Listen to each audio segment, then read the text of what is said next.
सामीन मोहतरम अस्सलाम वालेकुम। सामीन, आज हम तज़किरा कर रहे हैं सिंध में एक उस्ताद पर तशद्दुद का, एक उस्ताद की तज़लील का, एक उस्ताद पर उठने वाले हाथों का। इससे पहले मैं आपसे ये गुजारिश करूँगा कि अगर आपने हमारा चैनल सब्सक्राइब नहीं किया तो पहले सब्सक्राइब करें, शेयर करें, लाइक करें, ताकि ये बातें हम ऑल ओवर वर्ल्ड अपने दोस्तों से के साथ शेयर कर सकें, उनको बता सकें कि हम अब भी किस दुनिया में रह रहे हैं। सामीन मोहतरम, तज़किरा कर रहा हूँ शहदाद कोट का। शहदाद कोट कौमी असम्बली का वो हल्का जहाँ से जनाब जुल्फ़िकार अली भुट्टो इंतखाब लड़ा करते थे और अपनी पूरी ज़िंदगी मोहतरमा बेनज़ीर भुट्टो इसी हल्का इंतखाब से इलेक्शन जीत करके प्राइम मिनिस्टर होती रहीं या कायदे हिज़्ब इख्तिलाफ बनती रहीं। 1985 में जब पाकिस्तान पीपल्स पार्टी ने इंतखाबात का बाइकाट किया तो यहाँ से मीर नादर अली खान मंगसी MNA मुंतखब हुए थे और MPA बने थे खुदा रिनो चांजो साहब। 1988 से मीर नादर मंगसी अब तक वहाँ से MPA बनते आते हैं पाकिस्तान पीपल्स पार्टी के प्लेटफार्म से। सिर्फ 2002 के इंतखाबात में वो बावजूद इंतखाबात में हिस्सा नहीं ले सके थे तो सुल्तान अहमद खान ख्वाबर वहाँ से MPA बने थे। नादर मंगसी साहब के भाई आमिर मंगसी भी कंबर शहदाद कोट डिस्ट्रिक्ट से, लेकिन हल्का दूसरा, वहाँ से 3 टेन्यूर से मुसलसल 15 बरस से वो MNA बनते चले आ रहे हैं। लेकिन उनकी कॉन्स्टिट्यूंसी हो या अपनी लोगों के साथ उठना बैठना, उनकी शादियों में, उनकी गमियों में, उनके प्रोग्राम में शिरकत करना, उनका दुख दर्द बांटना या उनके फैसले करना, ये जिम्मेवारी संभाल ली है मीर नादर अली मंगसी ने। आज मैं जिस बात का आपके साथ तज़किरा कर रहा हूँ, अच्छा, इसी हल्के इंतखाब से मोहतरमा बेनज़ीर भुट्टो के बाद फरियाल तालपुर साहिबा 2 बार MNA हो चुकी हैं और अब आजकल आफ्ताब शाबान मीरानी, जिसका इस इलाके से किसी किस्म का कोई ताल्लुक़ नहीं है, वो MNA बने हुए हैं। लिहाजा मकानी लोगों को अपने MNA से रब्ता करने में बहुत ही दुश्वारियों का सामना करना पड़ता है। आज मैं जिस दुखी बात का आपसे तज़किरा करना चाह रहा हूँ, उससे पहले इशफाक अहमद साहब की एक बात मैं आपसे लाजमन शेयर करूँगा। आपने भी पढ़ी होगी, वो वायरल बहुत ज़्यादा हुई है।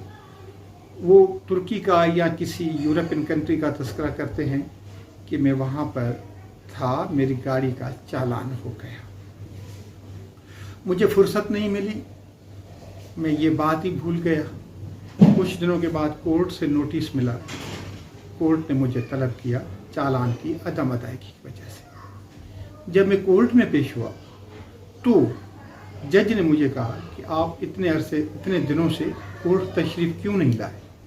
तो मैंने उनसे माजरत करते हुए कहा कि सर, मैं एक उस्ताद हूँ, मैं एक टीचर हूँ, मेरे पास टाइम नहीं था, इसलिए मैं नहीं आ सका, जिसकी माजरत करता हूँ। अशफाक अहमद साहब कहते हैं, मेरा इतना कहना है कि मैं टीचर हूँ। जज साहब एहतरामन खड़े हो गए अदालत में और उनके ज़बान से बेसाख्ता ये अल्फाज निकले कि टीचर इन द कोर्ट, अदालत में उस्ताद आ गए हैं, कैसे आ गए? ये हमारा सिस्टम कैसा हो गया है कि एक उस्ताद को अदालत में आना पड़ा है।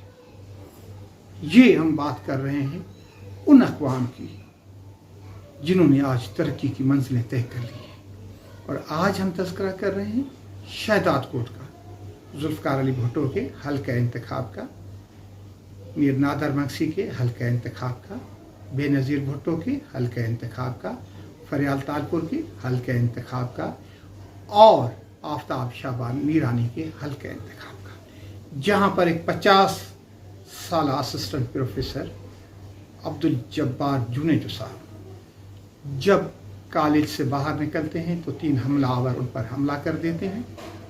उनके कपड़े तो फाड़ ही दिए उन लोगों ने, लेकिन जिस्म पर तशद्दुद के इतने निशान हैं कि वो देख करके आंखों में आंसू आ जाता है। प्रोफेसर अब्दुल जब्बार साहब पूरे सिंध में इज़्ज़त और एहतराम की निगाह से देखे जाते हैं।